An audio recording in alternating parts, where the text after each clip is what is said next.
आज हर एक व्यक्ति जो है एक राजाओं सा जीवन जी रहा है, लेकिन याद रखिए परिस्थितियां बदल रही हैं, समय बदल रहा है।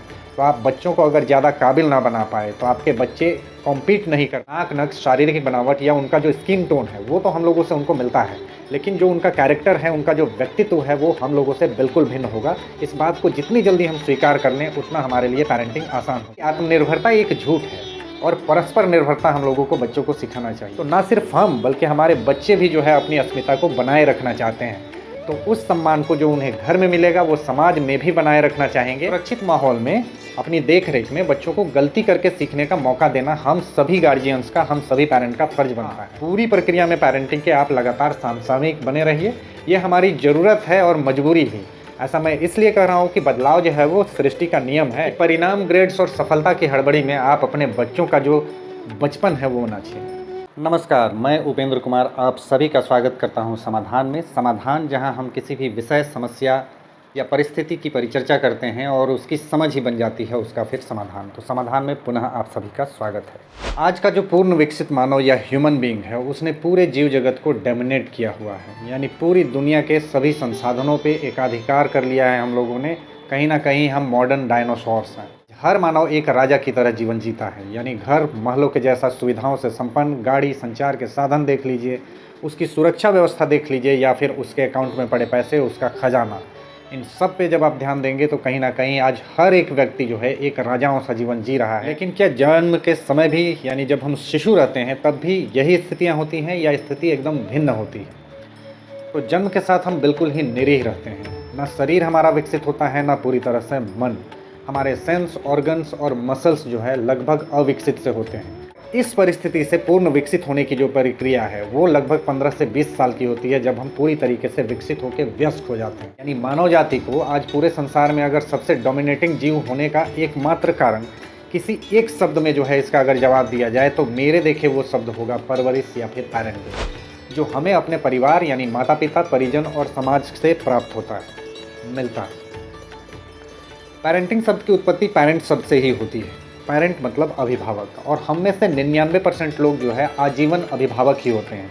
जब मैं ये कह रहा हूँ तो इसका मतलब ये नहीं है कि आप हमेशा माता पिता रहेंगे। अगर आप बड़े भाई बहन हो, किसी के चाचा बुआ, मामा मौसी हो, या पड़ोस के बच्चे आपको अंकल आंटी कह रहे हैं, तो कहीं ना कहीं आप उनके जाने अनजाने, दूर के या नज़दीक के अभिभावक तो हो। और ये पूरी प्रक्रिया आपके दादा दादी और नाना नानी बनने तक जो है चलती रहेगी, यानी आप आजीवन कहीं ना कहीं अभिभावक रहेंगे। और बहुत दिन अगर आप जी गए तो पर नाना पर नानी बनते बनते जो है आपकी मृत्यु भी पेरेंटिंग के साथ में होगी। तो मेरे देखे पेरेंटिंग जो है एक जीवन भर चलने वाला प्रोसेस है और आपका एक जीवन कौशल है। मेरे अनुभव में मुझे 10% ऐसे गार्जियन मिले जो काफ़ी इंटेलिजेंट और सक्सेसफुल पेरेंट में मैं जिन्हें काउंट करता हूँ। सामान्य रूप से ये जॉइंट फैमिली में रहने वाले लोग हैं और कुछ न्यूक्लियर फैमिली में रहने वाले लोग भी हैं जिन्होंने बहुत अच्छे से ना सिर्फ अपने बच्चों को प्लान करके लाया बल्कि अपनी पेरेंटिंग भी प्लान की है। लेकिन बाकी के जो 90% लोग हैं उनको लेके मैं चिंतित हूँ, जिनमें मैं भी था कभी। हम वो लोग हैं जो सोचते हैं कि जैसे जैसे हम बड़े हो गए क्या हमारे बच्चे भी वैसे नहीं बड़ी हो जाएंगे या बड़े हो जाएंगे। तो हम कहीं ना कहीं अपने पेरेंटिंग स्किल को, वही वाला पेरेंटिंग स्किल को जो है लगातार ढोते जा रहे हैं जैसा हमारे माँ बाप ने हम लोगों के साथ में किया था, वहीं हम अपने बच्चों के साथ। याद रखिए परिस्थितियाँ बदल रही हैं, समय बदल रहा है। तो आप बच्चों को अगर ज़्यादा काबिल ना बना पाए तो आपके बच्चे कॉम्पीट नहीं कर पाएंगे और ये पूरी दुनिया कहीं ना कहीं सर्वाइवल फॉर द फिटेस्ट पे डिपेंड करती है, इस रूल को लेके चलती है। ये पेरेंटिंग टिप्स डिस्कस करने से पहले मैं एक डिस्क्लेमर दे दूं कि मैं कोई एक बहुत बड़ा एक्सपर्ट नहीं हूं। मैंने अपने पेरेंटिंग में सुधार के लिए जो रिसर्च किया हुआ है और अपने बच्चों के पालन पोषण के क्रम में अभी तक जो अनुभव मिला है मुझे, उन अनुभवों को मैं आपके साथ साझा कर। आपके बच्चे अलग हैं, आप अलग हो, आपकी परिस्थिति और परिवेश अलग है, उसके अनुसार आप कैसे इन्हें इम्प्लीमेंट करेंगे उस पर आपके रिजल्ट जो है डिपेंड करेंगे। जो पहला सुझाव है वो है कि ये समय, यानी जब बच्चे आपके लाइफ में आए तो ये समय सिर्फ उन्हें सिखाने का नहीं बल्कि उनसे बहुत कुछ सीखने का है।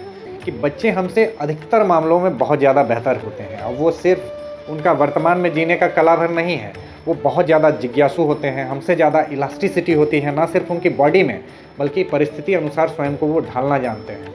हम उनकी आज़ादी बिल्कुल छीन के रखते हैं, फिर भी वो खुश रहना जानते हैं और वो खुशी वास्तविक भी होती है। ये सब कुछ हम लोगों को बच्चों से सीखना ही चाहिए। साथ में जो चिंता और द्वेष है जो हम आजीवन अपने माथे पर ढो के चलते हैं, उससे तुरंत भूल जाना, ये हम लोग अगर बच्चों से सीख सकें तो फिर जो है हमारा लाइफ और बेटर हो सकता है। तो सबसे पहले आप बच्चों से सीखें बनिस्बत के उनको सिखाने के। ये हमारा पहला पेरेंटिंग एडवाइस है या टिप्स है। दूसरा टिप्स है वो है बच्चों के मालिक होने के बजाय आप उनके अगर जानकार मित्र बनने की कोशिश करें तो ये सबसे बेहतर होगा। बच्चे जो है वो दुनिया में हमारे माध्यम से आते हैं, ये तो बहुत बड़ा सच है। उनका डीएनए या फिर जो आनुवांशिक गुण है वो उनके शरीर के साथ कहीं ना कहीं हमसे उनको मिलता है। नाक नक्श शारीरिक बनावट या उनका जो स्किन टोन है वो तो हम लोगों से उनको मिलता है, लेकिन जो उनका कैरेक्टर है, उनका जो व्यक्तित्व है वो हम लोगों से बिल्कुल भिन्न होगा। इस बात को जितनी जल्दी हम स्वीकार कर लें उतना हमारे लिए पेरेंटिंग आसान हो जाएगी। हाँ, हम बच्चों से थोड़े पहले इस दुनिया में आए, इस दुनिया के प्रति यहाँ की जो जानकारियाँ हैं, यहाँ के जो अनुभव हैं वो बच्चों से हम लोगों के पास ज़्यादा हैं।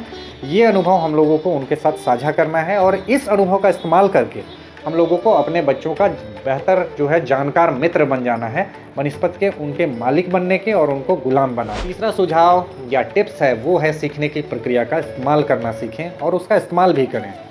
यानी जो भी कुछ हम लोगों ने देखा हुआ होता है वो हमें 75% याद रह जाता है, सुना हुआ 13%, और बाकी का जो 12% है वो हमें स्मेल, टच और टेस्ट से याद होता है। यानी बच्चे जो हैं वो हम लोगों का स्वाभाविक रूप से, प्राकृतिक रूप से नकल करना पसंद करते हैं। तो ऐसे में अगर हम कुछ करके दिखा दें बच्चों को तो 88% हम बच्चों को वो सिखा सकते हैं। ये सीखने की प्रक्रिया 100% भी आप कर सकते हैं अगर बच्चे स्वयं से करके सीखें। यानी बच्चों को प्रोजेक्ट में, एक्टिविटीज़ में, गेम्स में और इवेंट में अगर पार्टिसिपेट आप कराएंगे तो उसका जो अनुभव होगा वो 100% उनको लाइफ लॉन्ग काम आएगा। तो इस सीखने की प्रक्रिया का इस्तेमाल करें आप बच्चों को सिखाने के लिए। जो चौथा है वो हम लोगों को भी नहीं पता होता है कि आत्मनिर्भरता एक झूठ है और परस्पर निर्भरता हम लोगों को बच्चों को सिखाना चाहिए। इसके लिए अंग्रेजी में एक बहुत अच्छा शब्द है इंटरडिपेंडेंसी, यानी प्रकृति और स्वयं के बीच का जो जुड़ाव है उसे हम देख के अगर समझ सकें तो बच्चों को भी ये चीज़ें हम सिखा सकते हैं। हम चाह कर भी दूसरे जीवों से अलग स्वतंत्र रह नहीं सकते या अलग सर्वाइव नहीं कर सकते हैं।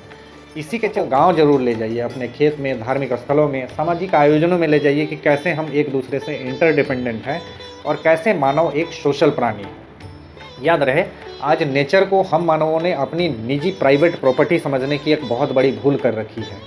इस भूल से स्वयं भी बचें और अपने बच्चों को भी बचाने का कोशिश करें। ये हमारा चौथा सुझाव। जो पांचवा टिप्स या सुझाव है वो है अत्यधिक दुलार और लाड जो है कहीं ना कहीं स्वीट पॉइजन साबित हो सकता है हमारे बच्चों के लिए। हाँ, शुरू में जब बच्चे काफ़ी छोटे हों तो लिमिटेड दुलार, लाड और पैम्परिंग जो है वो हमारे बीच का जो भावात्मक संबंध है, जो इमोशनल बॉन्डिंग है, उसके लिए बहुत ज़्यादा ज़रूरी है। तो लाड प्यार आप करें बच्चों को शुरू में 3, 4, 5 साल तक। लेकिन हमारा जो अंतिम लक्ष्य है वो क्या है? एक ऐसे व्यक्ति के रूप में अपने बच्चे का विकास कर देना कि वो हमारे बिना भी सर्वाइव कर सके, अपने जीवन को बहुत अच्छे से निभा सके। ये ठीक वैसा ही है कि आप कैटरपिलर को बटरफ्लाई बनाना चाह रहे हैं। कैटरपिलर जो है अपनी कुकून से निकलने के लिए बहुत ज़्यादा मशक्क़त, बहुत मेहनत करता है, लेकिन इसी प्रक्रिया में उसके पंख मजबूत होते हैं और वो कुकून से निकलते ही उड़ पाता है। अगर आप चाहते हैं कि आपके बच्चे भी उड़ान भर सकें तो उनको ज़रूरी मेहनत ज़रूर करने दें। जो छठा सुझाव या टिप्स है वो है अस्वीकार करना और अस्वीकृत होना सिखाएं अपने बच्चों को। हम सभी के अनुभव में हम लोगों ने देखा है कि जो बाहरी दुनिया है हमारी या बाहरी जीवन है हमारा, उसमें असफलताएं और ना सुनने की संभावना जो है लगातार बनी रहती है और ये प्रतिशत 10 में से 9 बार होता है, यानी 90% प्लस है। जब भी आपके बच्चे किसी भी चीज़ की चाहत या मांग करें आपसे तो वो क्या है, कहाँ मिलेगा, कैसे मिलेगा, इन सब चीज़ों का जवाब बहुत अच्छे से होता है बच्चों के पास में। तो लेकिन उनका जो वाय है वो क्लियर नहीं होता है। तो आप कुछ भी डिमांड जब बच्चे करें, छोटी से छोटी चीज़ भी, तो वो जो है ज़रूर आप बच्चों को पूछें कि बच्चे आपको ये चीज़ चाहिए क्यों, आपका वाय जो है बताइए कि इसका वजह क्या है, क्यों आपको चाहिए। और याद रखिए कि हमारा जो असफलता का आधारभूत कारण है वो सिर्फ यही है कि अधिकतर चीज़ों में, जीवन में जो कुछ हमें चाहिए उसका वाय हम लोगों को क्लियर नहीं होता, तो उस लेवल का हम मेहनत नहीं करते। एग्जाम्पल के लिए मैं आपको कर दूं कि आपका बच्चा जैसे ही थोड़ा बड़ा होगा तो वो आपसे मोबाइल या टैब की मांग करेगा, तब फिर आप ज़रूर उनसे पूछिए कि आपको आखिर ये क्यों चाहिए। उस क्यों के जवाब से संतुष्ट होने के बाद ही आप उनको वो चीज़ें दिलाएं। इससे बच्चा क्यों ड्रिवन जो है यानी वाई ड्रिवन लाइफ जिएगा। हाँ, इस पूरे क्रम में अगर आपको कभी बच्चे को ना कहना पड़े तो मना करने का एक सलीका और तरीका होता है, उसका इस्तेमाल करें। और जब भी आप ना कहें तो अपने ना के साथ जो है कायम रहें, क्योंकि अगर जिद पे आप वापस जो है मान गए तो बच्चा आपका जिद करना सीख जाएगा, यानी आपकी पेरेंटिंग फेल होएगी। जो 7वां टिप्स या सुझाव है वो है अपने बच्चों का आदर और सम्मान हम लोगों को करना चाहिए, तो वो ज़रूर करें। हम सभी आदर और सम्मान के भूखे होते हैं, यानी हम बच्चे हों या बड़े, हम सब में डोपामिन क्रेविंग होता है, यानी हम सबको आदर और सम्मान चाहिए होता है। अपने बच्चों को जैसा आप उनका भविष्य देख रहे हैं, उस लेवल का आज से ही जो है आदर और सम्मान देने लगें। ऐसा मैं इसलिए कह रहा हूँ कि आप उन्हें बड़ा अधिकारी या नेता या फिर खिलाड़ी या अभिनेता या फिर बड़ा बिजनेसमैन या उद्यमी कुछ ऐसा ही बनाना चाहते होंगे। इन सब का समाज में एक सम्मान है। उस लेवल का सम्मान अगर आज से आप बच्चों को देना शुरू करेंगे, तो ना सिर्फ हम बल्कि हमारे बच्चे भी जो है अपनी अस्मिता को बनाए रखना चाहते हैं। तो उस सम्मान को जो उन्हें घर में मिलेगा, वो समाज में भी बनाए रखना चाहेंगे, और जो वो बनना चाहते हैं, वो बनने के लिए जो ज़रूरी मेहनत है, वो मेहनत भी फिर आपके बच्चे करेंगे। इसलिए अपने बच्चों को आदर और सम्मान दें घरों में, जैसा आप उनको भविष्य में देखते हैं कि उतना सम्मान उनको मिले। ये हमारा 7वां टिप्स था। जो 8वां टिप्स या सुझाव है, वो प्राइवेसी या आज़ादी का बच्चों का ख्याल रखें। और ये उन गार्जियंस के लिए ज़्यादा ज़रूरी है जिनके बच्चे टीन हैं, यानी 13 to 19 के एज के बीच में हैं, यानी 13 से 19 साल के बीच में। सुरक्षित माहौल में अपनी देख रेख में बच्चों को गलती करके सीखने का मौका देना हम सभी गार्जियंस का, हम सभी पेरेंट का फ़र्ज बनता है। इस पूरी प्रक्रिया में आप बच्चों से संवाद बनाए रखिए, जिससे कि जो है जब भी उनको सुझाव का या मदद का जो है ज़रूरत पड़े, तो वो निसंकोच आपको आके कह सकें। उस समय आप उपलब्ध ज़रूर रहें। इन सब चीज़ों में थोड़ा समय लग सकता है, लेकिन इंतज़ार का फल, जैसा कि हम सुनते हैं, हमेशा ही मीठा होता है। एक बार बच्चों ने अगर आपसे आके मदद मांगनी, आपसे जो है सहायता लेना अगर शुरू कर दिया, तो कहीं ना कहीं आप अपने बच्चों को बेस्ट फ्रेंड बन जाएंगे और आजीवन बेस्ट फ्रेंड बने रहेंगे। यही एक पेरेंट के रूप में हमारी सबसे बड़ी सफलता होगी। अभिभावक बनने से अच्छा है कि हम एक केयर टेकर जो है बने रहें, और बच्चों को ना ज़रूरी टोका टाकी जो है आज से ही बंद कर दें। तो प्राइवेसी का, उनकी आज़ादी का ख्याल रखना, ये हमारा जो है 8वां सुझाव या टिप्स है पेरेंटिंग के लिए। जो 9वां टिप्स है, वो है स्पष्टवादी और समसामयिक बने रहना। किसी भी गार्जियन, किसी भी पेरेंट के लिए बहुत ज़्यादा ज़रूरी है स्पष्टवादी और समसामयिक बने रहना। शुरू से ही बच्चों को जो है आप सच बोलें और स्पष्ट बोलें, साफ साफ बोलें। बच्चे बहुत सारे प्रश्न बचपन में हम लोगों के पास लेके आते हैं, और हम ईमानदारी से ये नहीं कह पाते कि बेटा ये चीज़ हमें आज नहीं पता है, या अभी मुझे ये नहीं पता है। ये हम लोगों को बच्चों को बोलना चाहिए। इससे हम ना सिर्फ सम्मान जीत पाएंगे कि हम सच बोलते हैं, बल्कि वो चीज़ें सीख के फिर बाद में बच्चों को बता सकते हैं। हाँ, पूरी प्रक्रिया में पेरेंटिंग के आप लगातार समसामयिक बने रहिए। ये हमारी ज़रूरत है और मजबूरी भी। ऐसा मैं इसलिए कह रहा हूँ कि बदलाव जो है वो सृष्टि का नियम है। तो अपने भौतिक, मानसिक और आध्यात्मिक पक्षों में सुधार करते जाइए और लगातार कंटेम्प्रेरी रहिए। इससे आप बच्चों से जुड़ पाएंगे, उनकी भाषा में बात कर पाएंगे, और उनके जो सिचुएशंस, उनकी जो प्रॉब्लम है वो समझ पाएंगे। जो 10वां टिप्स है, वो मेरे देखे सबसे ज़्यादा महत्वपूर्ण है कि आप एज ए पेरेंट लगातार भगवान को इस बात के लिए ज़रूर जो है थैंक यू कहिए, धन्यवाद कहिए कि आपके अपने बच्चे हैं आपके घरों में, और वो स्वस्थ भी हैं। उनके स्वास्थ्य का और उनका पोषण का ख्याल रखिए। उनको फूड और नॉन फूड का अंतर सिखाना हमारा फ़र्ज बनता है।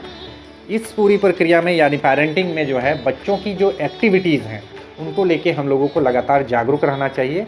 ऑफलाइन एक्टिविटीज़ में उनकी संगत कहाँ है, उनकी दोस्ती दुश्मनी कहाँ हो रही है, वो क्या कर रहे हैं, ये तो हम लोगों को ध्यान में रखना ही चाहिए। साथ में आजकल के दौर में ऑनलाइन जो उनकी एक्टिविटीज़ है, यानी वो कौन से गेम्स खेल रहे हैं, किन वेबसाइट, किन पोर्टल को विज़िट कर रहे हैं, उनके फ़ोन या गैजेट्स में कौन से एप्लीकेशंस हैं, इनके प्रति लगातार जागरूक बने रहिए। उनका जो है हिस्ट्री ज़रूर, ब्राउजिंग हिस्ट्री आप चेक करते रहें। इससे आपको पता चलेगा कि आपका बच्चा है कहाँ और जा किधर रहा है। तो लगातार जो है अवेयर रहें। जो अंतिम टिप्स है हमारा पेरेंटिंग को लेके, वो है विश्वास और अंधविश्वास में लगातार जो है भेद करना सीखें। विश्वास का मतलब ये होता है कि आप अपने बच्चों पे भरोसा करते हैं, लेकिन अंधविश्वास का मतलब ये होता है कि आपका भरोसा इस लेवल पे चला गया कि आप बिल्कुल भी उनके खिलाफ किसी भी फीडबैक को स्वीकार नहीं करते। तो फीडबैक के लिए, वो नेगेटिव हो या पॉजिटिव, उनका लगातार स्वागत करिए। और ख़ास करके आपके पड़ोस के या फिर जो है बच्चों के जो शिक्षक हैं, उनके फीडबैक के लिए जो है ज़रूर हमेशा तैयार रहिए। फीडबैक जो भी आए, वो पॉजिटिव हो या नेगेटिव, हड़बड़ी में रिएक्ट करना हम लोगों को नहीं है। उन फीडबैक के प्रति, यानी जो कुछ सूचनाएं आपके बच्चों के प्रति आ रही हैं, उनका अनुसंधान करें, अपने लेवल पे एनालाइज करें, चीज़ों को समझ जाएं, तब फिर जाके रिस्पॉन्ड करें। रिस्पॉन्ड करने का मतलब है कि 2 परिस्थितियां होंगी आपके पास। या तो बच्चों के वो तारीफ़ या उनकी प्रशंसा करने की सिचुएशन बनेगी, या फिर उनको क्रिटिसाइज़ करने का। जब भी आप बच्चों का प्रशंसा या तारीफ़ करें, तो ये पब्लिकली होना चाहिए, यानी जब दूसरे साथ में हो तब ये आप कर सकते हैं। इससे आपके बच्चों के मान सम्मान में जो है सामाजिक इजाफा होगा, लेकिन हाँ, जब भी बच्चों को क्रिटिसाइज़ करना हो, उन्हें कुछ सीख देनी हो या सुझाव देना हो, तो ये पूरी प्रक्रिया 1 बाय 1 होनी चाहिए। यानी आप अपने बच्चे और आपके बीच में कोई दूसरा नहीं होना चाहिए। इस पूरी प्रक्रिया में भी आप लगातार बच्चों से दोस्ताना रवैया बना के रखिए, यानी उनके साथ फ्रेंडली रहिए और थोड़ा हँसी मजाक बना के रखिए। उससे जो है आपके बच्चे आपसे ज़्यादा कनेक्ट होंगे। हाँ, हर परिवार के कुछ लिमिट्स, कुछ वार्निंग और कुछ चेतावनियाँ होती हैं, यानी आपको ये बिल्कुल भी नहीं करना है। ये वाला हिस्सा अपने बच्चों को स्पष्ट और साफ-साफ शब्दों में हमेशा बता के रखें। तो ये 11 सुझाव थे जो आपकी पेरेंटिंग को बहुत बेहतर कर सकते हैं, क्योंकि ये मेरे अनुभव में मेरी पेरेंटिंग को थोड़ा बेहतर कर चुके हैं। अंत में समाधान में हर वीडियो का अंत हम समाधान सारांश के साथ में, समरी के साथ में करते हैं। तो एक ही शब्द में कहूँ तो be a gardener as a parent, यानी आप एक बागवान, एक माली की तरह बच्चों की आवश्यकताओं का, उनकी सुविधाओं का और उनके आसपास के माहौल का ख्याल रखें। ये हम सबसे बेहतर कर सकते हैं, यानी उनके स्वास्थ्यकर भोजन का, आरामदायक कपड़ों का, सुविधाजनक घर का, रुचि अनुसार उनकी शिक्षा हम दे सकें और एक अच्छा माहौल बना सकें। तो बस यहीं पे हमारा जो है पूरा रोल ख़त्म होता है। सफलता की हड़बड़ी होती है बहुत लोगों को, तो ये बात कह देना मैं उचित समझता हूँ कि परिणाम, ग्रेड्स और सफलता की हड़बड़ी में आप अपने बच्चों का जो बचपन है वो ना छीनें। हाँ, याद रहे कि कोई स्थापित फॉर्मूला या नियम कानून नहीं है पेरेंटिंग को लेके। तो लगातार बेहतर होते जाइए, आप एक बहुत अच्छे पेरेंट साबित हों इन शुभकामनाओं के साथ कि आपके बच्चे सफलता के ऊंचाइयों को छुए। मैं आप सभी से विदा लेना चाहूँगा उपेंद्र कुमार समाधान से। अगर वीडियो आपको अच्छी लगी है तो लाइक कर दें, वीडियो को शेयर और सब्सक्राइब भी कर सकते हैं चैनल को, अगर ऐसे ही और वीडियोज़ आपको चाहिए। इसमें उपेंद्र कुमार समाधान से पुनः ऐसे ही किसी दूसरे वीडियो में आपका स्वागत करूँगा। नमस्कार, धन्यवाद।